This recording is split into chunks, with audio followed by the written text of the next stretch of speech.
Hey, what's up, folks? This is Gray here, and I figured I'd ask you folks, any of you guys grow like heirloom Tabasco peppers or something very similar?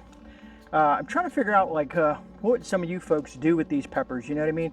I have an abundance of peppers, and I'm trying to think of different ways to use them outside of, let's say dehydrating them and some other aspects like that.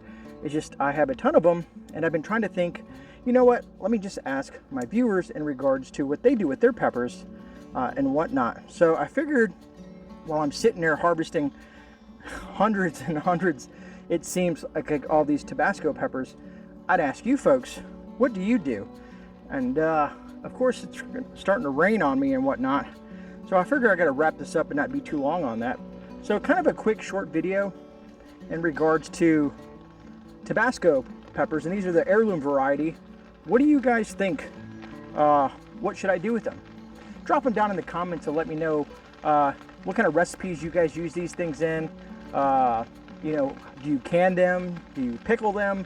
Do you just dry them out? Do you crush them down and make powders out of them? That kind of stuff like that is what I'm looking for. So if you could be so kind and put that down in the comments and give me some ideas of what can I do with these Tabasco peppers, it'd be greatly appreciated.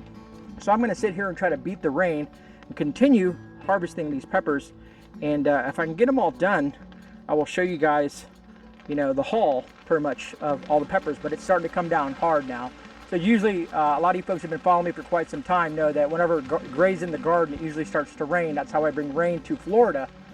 It's kind of ironic and whatnot, but all in all, I guess I better wrap this up and get inside, and look forward to all you new folks and some of your suggestions as well from last night's live stream.